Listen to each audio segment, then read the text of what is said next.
Georgia's defense turned back the clock to 2021. Now, they dominated.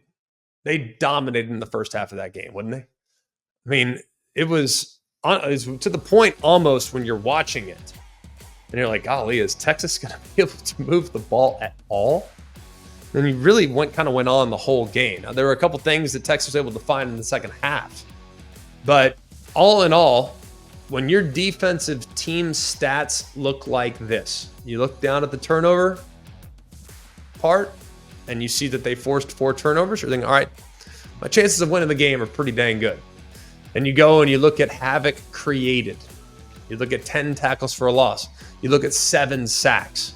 You think to yourself, all right, yep, I think Georgia probably won that one, right? That's all I need to see from the defense are those few things, and I know I'm in a pretty good spot. Well, I think what's great about Georgia has stars on defense. They have stars. They have individual players that are stars at their position. No doubt about it. But on a big stage, you really need your stars to play like stars. I mean, it is imperative. If your best player on the biggest stage or one of your best players on the biggest stage disappears, that's not just an indictment on him, but that's an indictment on the fact that your team's probably not going to win. Like, you need your best players to be at their best on the biggest possible stages. And that's exactly what happened, because you look at Dalen Everett, he's their best corner. And he's had challenges this year with consistency, but he's their best corner. Well, you recover a fumble, you intercept the pass, you really give your offense plenty of great opportunities. Damon Wilson is an edge defender who's kind of been coming on. It's been coming on. He forces a fumble. Jalen Walker recovers that fumble with about 30 seconds left going into halftime. Later, you recover a fumble by Mykel Williams that was forced by Mykel Williams, who now looks back and healthy. And when you think about your defense across the board and just how many great players Georgia has, to have the one step up on a stage like that is enormous. And that's why they won the game. I mean, the field position was a huge factor in the game, was it not? Georgia's average starting field position in the first half was its own 44-yard line. That's absurd. They scored 17 points off Texas turnovers.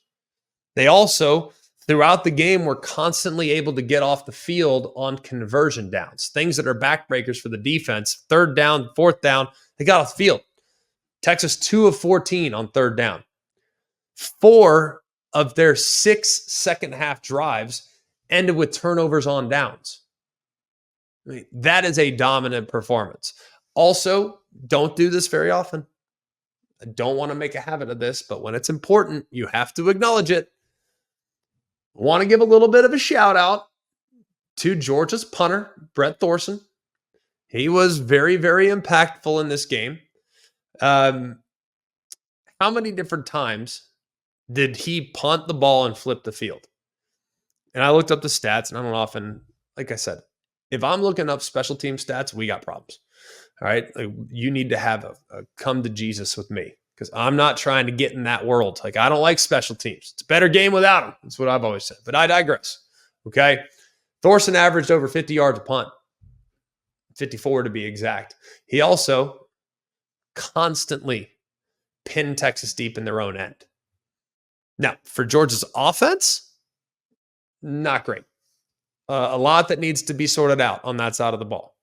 Passing game, huge issue, bunch of interceptions, a lot of drop passes, errant throws. That, I think, is something that needs to get ironed out for sure, and maybe that's something we address a little later in the week, because the offense is not where it needs to be for Georgia. But that defense, that was a vintage Georgia defensive performance, and it was really nice to see, because I don't feel like I've seen it in a few years.